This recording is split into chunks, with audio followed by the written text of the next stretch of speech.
En l'approche de la fête de l'Aïd el-Adha, nous allons voir dans cette vidéo le récit de l'immolation d'Ismaël.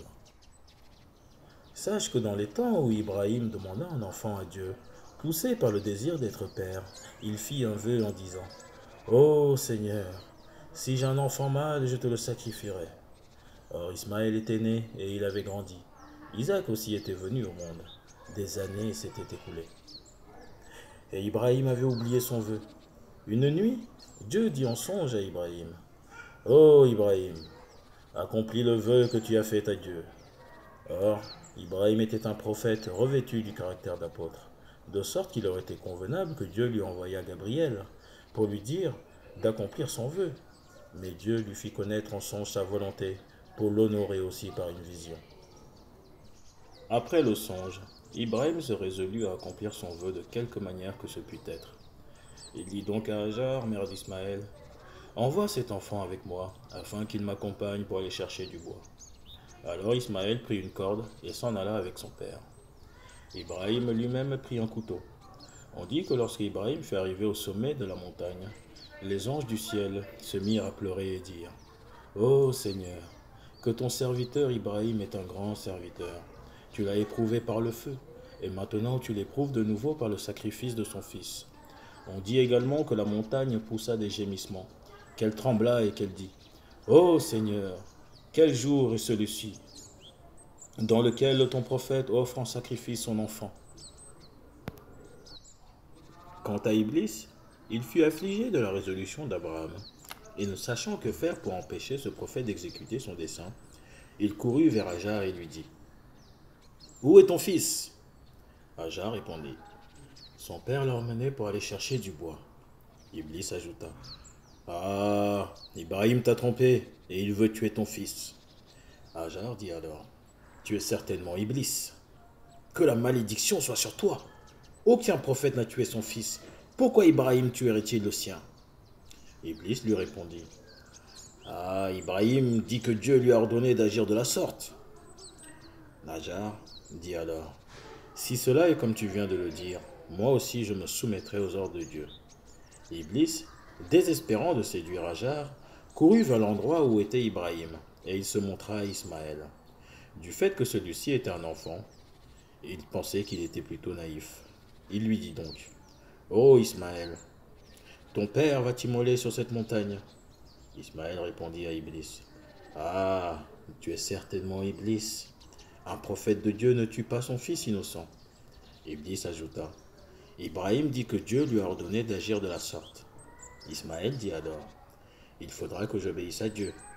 Iblis, n'ayant plus aucun espoir de séduire la mère ni le fils, dit à Ibrahim: Ô Ibrahim, c'est un démon qui t'a envoyé le songe que tu as eu. Ne tue pas ton fils à cause de ce songe, car Dieu ne serait pas satisfait de toi.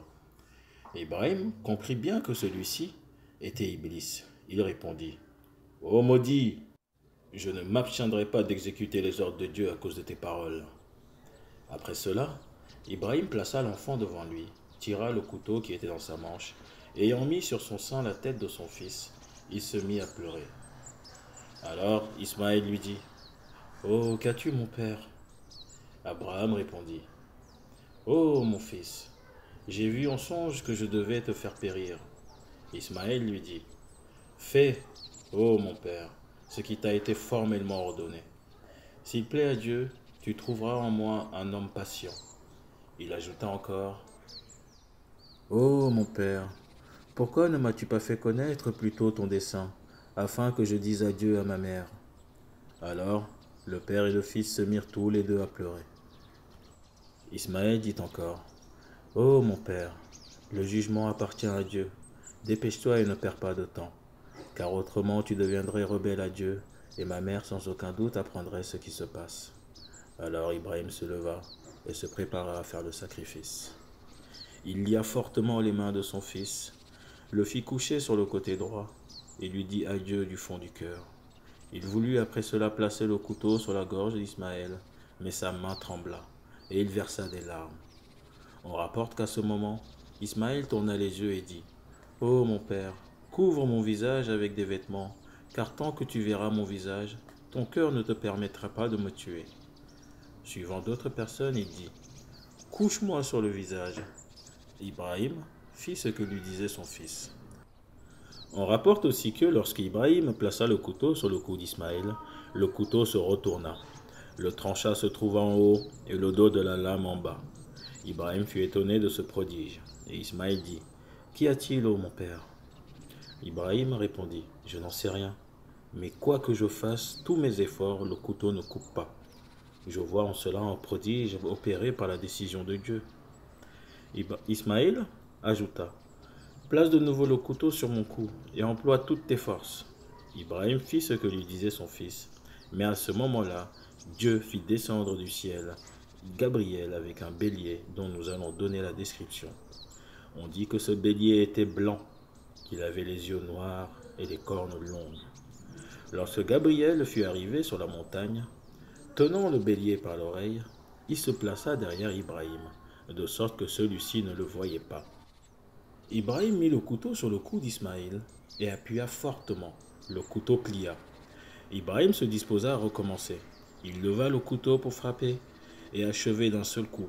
Alors, on entendit une voix qui disait « Oh, Ibrahim, maintenant tu as accompli ta vision. » Lorsque Ibrahim entendit cette voix, il trembla, laissa tomber le couteau qu'il avait dans les mains et s'écria « Dieu est très grand, Dieu est très grand. » Gabriel répéta les mêmes paroles. Alors Ibrahim regarda derrière lui. Il vit Gabriel et il dit « Il n'y a d'autre Dieu que Dieu. Dieu est très grand. » Après cela, Ibrahim dit à Ismaël « Oh mon fils, lève la tête, le moment de ta délivrance est arrivé. » Lorsqu'Ismaël leva la tête, il vit Gabriel qui tenait le bélier et il dit « Dieu est très grand, Dieu est très grand. Louange à Dieu. » Ces différentes exclamations forment le takbir que l'on récite le jour de la fête des sacrifices, lequel a été composé par Gabriel, l'Esprit de Dieu par Ibrahim, l'ami de Dieu, et par Ismaël, la victime de Dieu.